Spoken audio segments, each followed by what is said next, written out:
All right, in this assignment, I want to show you how you can start to move from using CodePen into using the Brackets code editor. Brackets is something that you have to download and install on your computer. It is free, and it's a pretty robust editor.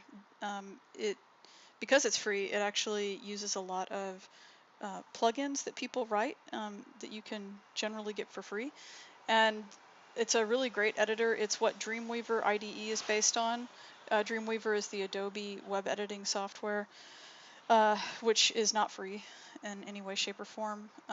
There are lots of different IDEs out there that you can use, and IDE, by the way, is a code-based editor that has lots of different languages and stuff built in. And Brackets is a great one because it's free and because it has really good support and it has color coding and all of that stuff. But there are a lot of other ones out there you're welcome to use. I'm going to be supporting Brackets in this class though, so if you're using something different, then you might end up having additional questions. So anyway, go ahead and follow. If you haven't already set Brackets up on your computer, there are some tutorials as part of this assignment that I also linked you to that will show you how to download, install, and set it up so that you have the environment that you want. And I show you how to set up an ideal environment. And the next thing you're going to do is go ahead and refer back to the project that you did for the Unit 1 Capstone. And this is mine in my case. And so if I open this up, you'll see, and this is a reminder, what we had done is we downloaded this from CodePen. And then I showed you how to go into the code and replace the image that was in there that you were linking to on the web somewhere. You found some picture on the web and replace it with a relative pathway of a real picture of yourself. Because if you remember, CodePen doesn't support uploads for free accounts. And so even if you were to break your stuff up into a project in CodePen, you can't upload your own picture files and stuff. So that's kind of its limitation if you don't want to pay for it. And you do not have to pay for it in this class. So what I'm going to show you how to do then is if you wanted to get started in CodePen, right, that's something you could have done. And then you can always download your files and continue working on them in your own computer environment. And so that's exactly what we did. And if you go here, I'll just open this in Chrome really quick. And if you go here in Chrome, this was the page that I had put together. And if you remember, I can right click and inspect this. Let's do inspect. And I'll just sort of scoot this over a little bit.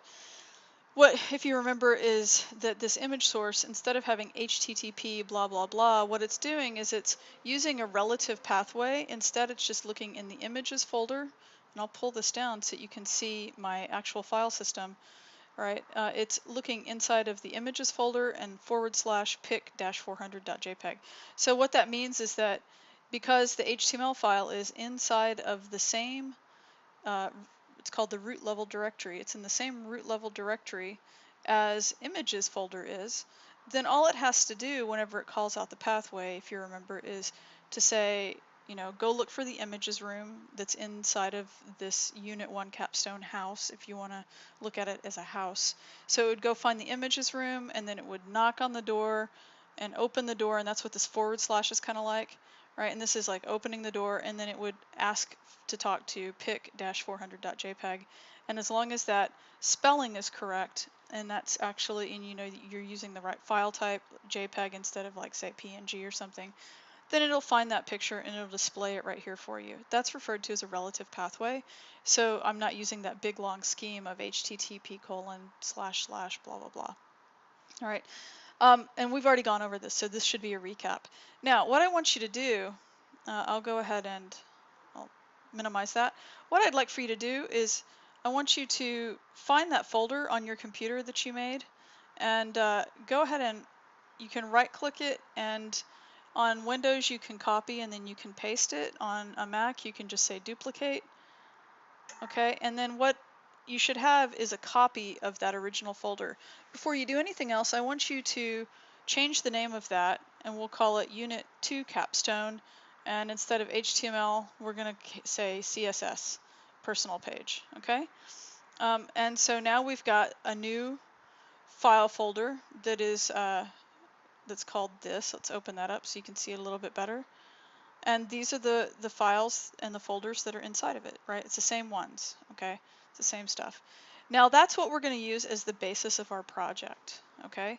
So I'm not going to use Unit 1 any longer. I'm going to use this new Unit 2 folder that I just created. That's really important so that you don't get confused later.